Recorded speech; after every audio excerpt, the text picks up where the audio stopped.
What's going on, Guardians? It's Tizzle here. In today's video, I will be covering all of the things that you want to do to prep for the new season coming out on August 24th. I was on holidays last week, so I was not able to make this earlier, and I apologize because the first tip that I have is to save your Iron Banner bounties. This tip may be a little late if you already completed them and turned them in. The reason for this is twofold. They give a good amount of experience, and if a new weapon is released, you can get early access to it. I was able to get a finite impactor the first week of the season last year, just because I held on to my Iron Banner bounties. My next tip is obviously to bounty stack. On the surface, this is pretty straightforward, but I have some tips that may really help you. You want weekly bounties first and foremost, as they give the most XP. So let us cover all of the sources for weekly bounties. First are Trials bounties, which I do not have any of because I'm not a huge fan of Trials, especially this late in the season. Next, there are 2 weekly bounties on Europa from Barracks. One is to just do activities, and you can get this done easily by completing 3 lost sectors. It is super quick and easy. The other involves Empire hunts. Eris has 2 weekly bounties on the moon, one for completing lost sectors and one for doing waves of Altars of Sorrow. My clanmates and I were not sure if they give full XP because they do not say XP at the bottom, but I can 100% confirm that they do give full XP. I turned in the weekly for doing Altars of Sorrow and got 17,000 XP, so it definitely works. Even though it doesn't state that it gives XP, it says that it gives the Hymn of Desecration, but it definitely does, so no need to worry there. Additionally, you can knock out daily moon bounties while you do it. And while you're on the moon, you can visit the Lectern of Enchantment for 2 more weekly bounties. These just involve killing nightmares and nightmare hunts and elsewhere in the system. There are also some daily bounties here if you are interested. Lastly, Shah Han has 2 weekly bounties that are very easy, so I'd recommend doing those as well. The Dreaming City also has 2 weekly bounties. One is for doing Blind Well and the other is for the Ascendant challenges. Something that is neat that I just discovered is you can do the Ascendant challenge each week and hold the bounty. So I did last week's Ascendant challenge before my vacation and then came back and was able to do this week's Ascendant challenge. This means I could do 2 more Ascendant challenge weeklies before the new season. However, I must warn you, after I had stacked up a bunch of Dreaming City bounties, my clanmate Pat pointed out that the Dreaming City bounties, as well as Spider bounties, give less XP than the other ones. So for this reason, I would say you may not want to waste your time with these. Because I had already done a whole bunch of Dreaming City bounties, I'll probably just go ahead and keep them because I don't usually do bounty prep anyways, and can't really be bothered to do a whole bunch more. I plan on working on some Gambit builds over the next couple weeks instead. That being said, if you do Dreaming City bounties, I will give a couple tips. One tip is to do 8 daily bounties, as you can grab the War for the Dreaming City quest, which is to turn in 8 Dreaming City daily bounties. This may give you experience, but it will definitely give you a legendary drop, which could be one of the new Dreaming City weapons. And one final piece of advice is when you turn in these bounties, make sure you do it in the Shattered Throne with a fire team. This will give you a chance of getting Shattered Throne exclusive weapons, and you will also receive the fire team XP bonus that they have every season.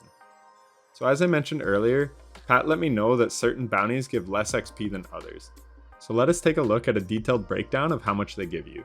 I will put a bunch of data on screen, but here's the long and short of it. Weekly bounties give 12,000 base XP. These can change with XP buffs, which we will go over later, but we will talk base values here. So the weeklies give 12,000, dailies give 6,000 XP, and repeatable bounties give 4,000. However, Spider and Petra dailies only give 1,000 XP, and then Petra weeklies and Spider wanted bounties give 3,000 XP, so less than a repeatable bounty from another source. So it's certainly not worth doing if you're trying to do this the most efficient way possible, and I really wish I had looked into these values before grinding out all those Dreaming City bounties, but big thanks to my buddy Pat for pointing that out, as you can learn from my mistake and save a whole bunch of time and effort. So basically, if you want to really min-max your bounty stacking, do all the weekly bounties from Europa, Eris and the Lectern on the moon, Shah Han on the Cosmodrome, Trials of Osiris, and Iron Banner if you happen to hang on to them. From there, log in each day and do as many daily bounties as you can, and you'll be good to go. One thing to note is if you have more than 8 Strike, Gunsmith, Gambit, or Crucible bounties, when you turn them in the new season, the weekly powerful 8 bounty reward drop will not drop higher than 1320. It's not a big deal since you are probably only doing pinnacles if you are watching this video, but it's something to be aware of. The next thing to mention is the Ghost perk Blinding Light. Do not turn in any bounties without this mod equipped on your Ghost.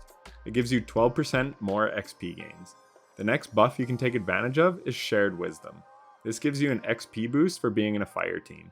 I have heard that this bonus stacks, but have not tested it myself. If it does, then a raid is your best bet because you have 6 players in there. However, the guide that Pat found on the internet says that the fire team XP bonus progresses like so, and only 1 fire team member is required to proc shared wisdom.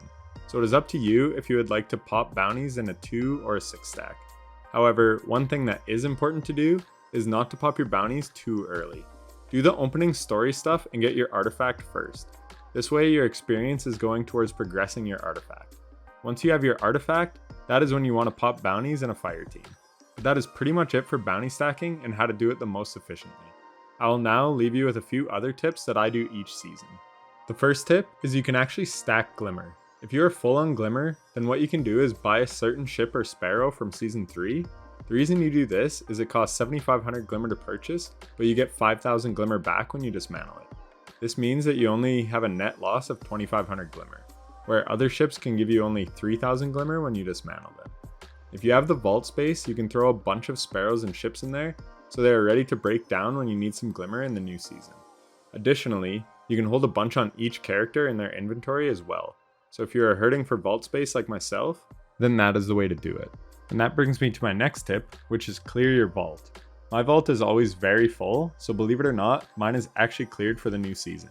I'm usually at 498, so anything under 480 is really good for me. But it is nice to have space in the new season to throw weapons and armor in to come back to later when you aren't busy grinding the new content. I love making builds, so I keep a wide variety of things in my vault all the time for future potential builds. Plus, I play all 3 characters, so my vault is always full. That being said, I have another tip that you will want to take advantage of when the new season drops.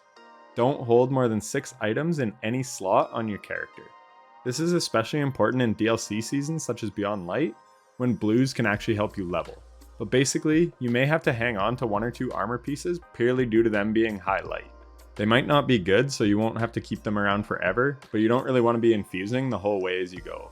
But you are trying to reach pinnacle cap. Therefore, you won't always have to be juggling armor and pulling stuff from your postmaster if you have some space on your character. The last piece of advice I have is to hit up Spider every day and stock up on your resources. You want 25 upgrade modules to start the season for sure, but you also want over 200,000 Glimmer. And for myself, I like to have at least 2,000 of every resource at all times. This allows me to buy what I need to at any time, and then I can restock my stash the next time Spider sells what I need for legendary shards. 2,000 is just my threshold, but I know some people that hold 5,000 of everything. It's just a preference thing, but you definitely don't want to go broke on resources going into a new season, as you will likely be burning through upgrade modules early on. And my final piece of advice is to turn in all your Vanguard tokens before August 23rd. The servers will likely be down just before season release, so it's best to give yourself an extra day just in case.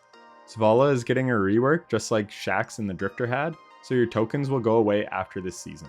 I had a whole bunch, and I just watched YouTube for 2 hours while I turned mine in.